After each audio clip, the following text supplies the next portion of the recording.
Olá, bom dia. Estamos no ar com mais uma edição do seu programa Cidade Aberta.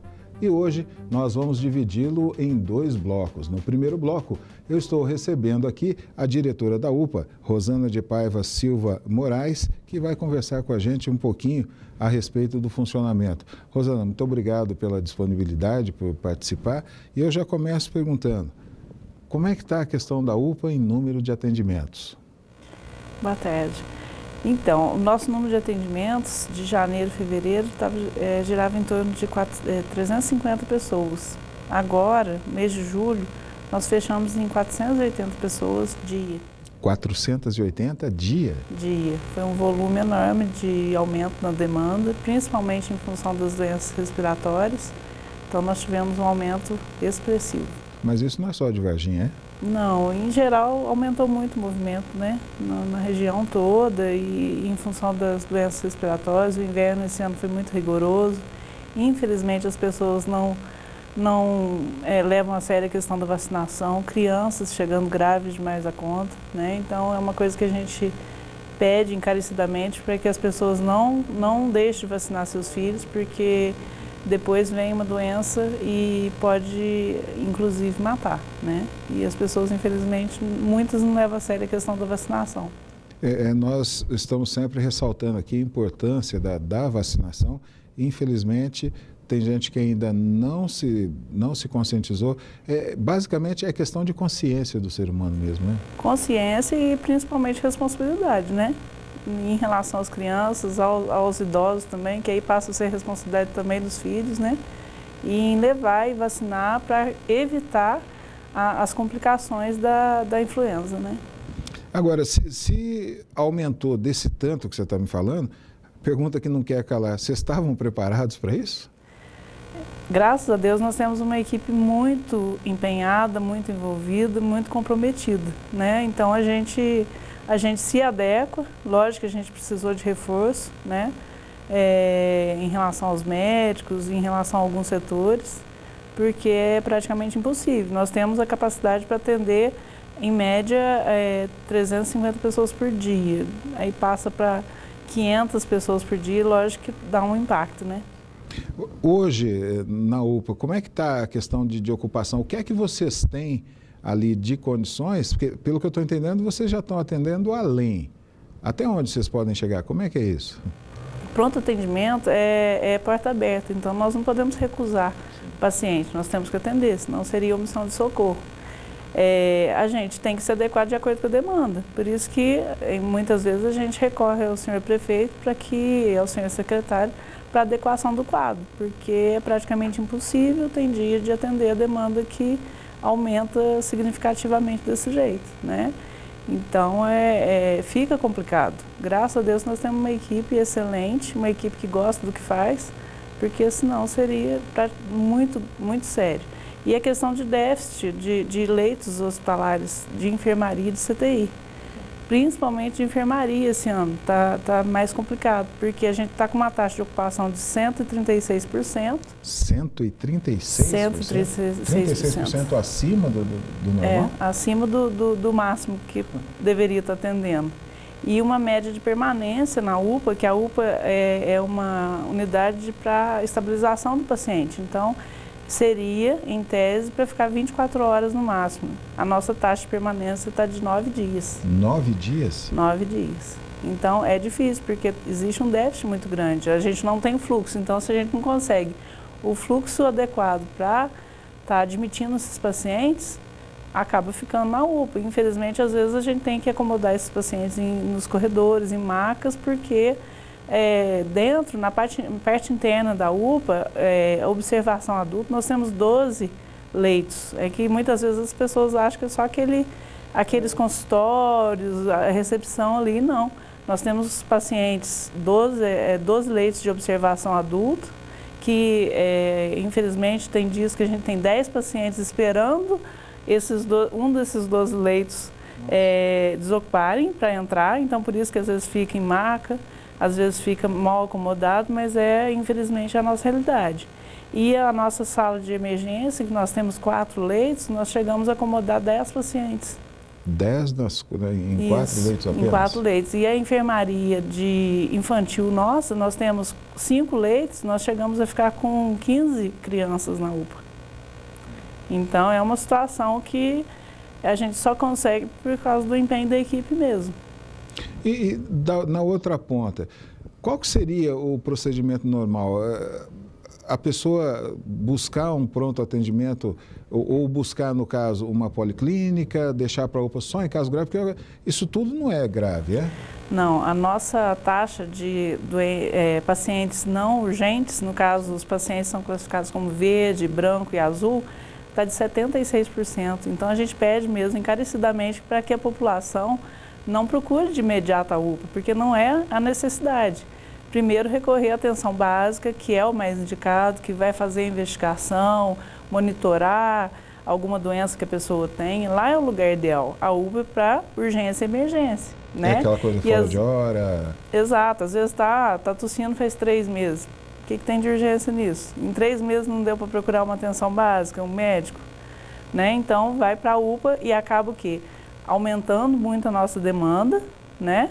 E, às vezes, lógico, atrasa o atendimento, porque a nossa prioridade vai ser o paciente vermelho, laranja e amarelo. Né? O verde, o branco e o azul vai ficar aguardando, porque a nossa prioridade, esse é o nosso foco, urgência e emergência. Perfeito. Nós vamos a um rápido intervalo e voltamos já já com o seu programa Cidade Aberta.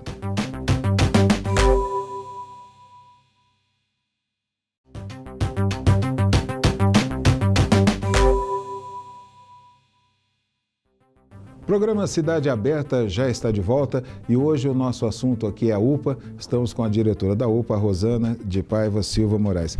Rosana, nós estávamos falando sobre os atendimentos, sobre a questão do pessoal às vezes não ter consciência e todo mundo procurar a UPA. Diz que já teve um dia que vocês atenderam bem mais, quase o dobro da quantidade? Como é que foi isso? O nosso recorde foi de 638 pessoas em um dia. Em um dia? Em um dia. Então, se você tem uma estrutura e capacidade para X e você, de repente, praticamente o dobro desse número de atendimentos, é difícil. Então, por isso que a gente pede para que a população tenha consciência e realmente procurar numa real necessidade, né? Os pais também, cuidar, né, da questão de medicamento da criança, porque às vezes dá medicamento num dia, no outro dia já está lá de novo. Não, gente, o medicamento não deu tempo nem de fazer efeito. Tem que fazer efeito. Lógico que vendo que a situação está mais grave, que a criança não está bem, né? Tem mais a que levar. Às vezes o que estava num dia agravou a situação, tem que levar. Mas às vezes as pessoas não dá tempo, não, comecei a tomar um antibiótico ontem à noite, já está lá de dia de novo, quer dizer, não tem nem como, né? O medicamento realmente não deu tempo de fazer efeito ainda. Então, às vezes é utilizar o serviço sem a consciência necessária, né? Você falou agora há pouco que vocês estão cada vez mais, tem uma demanda, aumenta um pouquinho, conversa com o secretário, com o prefeito, aumenta e a equipe se desdobra. Então, é por isso que a gente está vendo sempre edital chamando novos profissionais. Tem falta de profissional no mercado também, não? Então, a falta de profissionais atualmente, a que a gente mais sofre é a questão da pediatria, né? Porque a gente edita um edital atrás do outro e, infelizmente, o déficit no mercado de pediatras é muito grande, né? Então, infelizmente, agora, graças a Deus, entraram 2 pediatras, mas a gente tem um déficit grande de pediatras. Na faixa de 14 pediatras nós estamos precisando para completar o quadro. Isso se considerar que vai aumentar cada vez mais a demanda. A demanda, a tendência é sempre aumentar. E, infelizmente, nessa situação aumenta o nosso custo também, né? A demanda aumentando para o serviço que não seria para atendimento na unidade e acaba aumentando o nosso custo também. Por falar em custo, quem é que banca isso tudo? Então, esse é a grande situação que nós passamos hoje em dia. Infelizmente, a prefeitura é a que mais está absorvendo esse custo, porque, infelizmente, o governo estadual não repassa a verba que seria da unidade desde novembro de 2016. 2016. Então, tem um rombo aí de 2,5 milhões de dívida do Estado junto ao município. Então, dificulta. Hoje em dia a UPA fica por mês em 1.400.000, o governo federal manda 500.000 e a prefeitura municipal está bancando em média 900.000 por mês para a unidade. Quer dizer, uma parte deveria ser do governo do estado. Do governo do estado. Aí o que acontece? Nós temos que remanejar verbas de outras secretarias, porque a UPA não pode parar, é urgência e emergência. Então acaba que deixa de investir, deixa de aplicar esses valores em outras áreas que são necessárias também na prefeitura para priorizar o atendimento de urgência e emergência. É uma situação muito grave. E para ajudar ainda, voltaram as chuvas. Isso. Voltando às chuvas, a gente fica grato que precisa chover, mas ao mesmo tempo a gente já fica em pânico por causa da dengue, né? Então, infelizmente, nós não temos a consciência da necessidade de estar eliminando os focos, de não estar jogando lixo pelas ruas, né? A gente não tem esse hábito, a gente acha que sempre a prefeitura que tem que ir lá limpar, cuidar da nossa casa, e não é a gente que tem que fazer isso para evitar a dengue, porque é uma doença que compromete muito a saúde das pessoas, é uma doença que quem passou sabe tanto que é sofrível, né? Mas depende de nós. E aí está aí, a chuva de novo, a gente tem que cuidar agora, porque depois que prolifera, os criadouros proliferam os mosquitos e espalha a dengue para a cidade inteira, aí não adianta a gente chorar sobre o leite derramado, a gente tem que atuar agora, né? Eliminando lixo, localizando focos de criadouros e eliminar. Nós, nesse período até agora, não teve muito problema com dengue não, né? Teve? Não, nós tivemos dengue, é uma situação também que nos anos anteriores não tinha dengue, por exemplo, no inverno. Esse ano teve, então o mosquito está cada vez mais poderoso, né? E a gente cada vez mais relaxado em relação a ele. E teve dengue no inverno, inclusive, né? Não na mesma proporção que tem no verão, porque depende da chuva, dos mosquitos proliferarem para a gente pegar dengue. Né? Então, não é na mesma proporção, mas ele está cada vez mais adaptado ao nosso clima. Perfeito. Rosana, eu quero aproveitar e te agradecer a participação, já dizer que nós vamos convidar outras vezes para você vir aqui e que daqui a pouquinho eu conversar um pouquinho com a Gilmara também para falar um pouquinho sobre a questão do protocolo de Manchester. Muito obrigado por você ter se disponibilizado e sinta-se convidada a vir novas oportunidades aqui. Tá bom, muito obrigada. O programa Cidade Aberta vai para mais um rápido intervalo, nós voltamos daqui a pouco.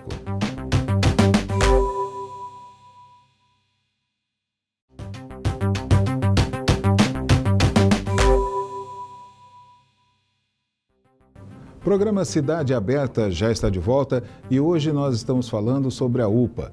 Neste bloco, nós recebemos aqui a coordenadora de enfermagem da UPA, a Gilmara Benedita de Paiva. Gilmara, bom dia também, muito obrigado pela disponibilidade. Eu já vou começar logo falando. Protocolo de Manchester, que é o nome que todo mundo escuta e ninguém sabe o que é. Em que é que consiste? Por que isso? Esse protocolo ele foi instituído para poder diminuir os óbitos em porta de entrada, né? Ele é classificado como 5 cores.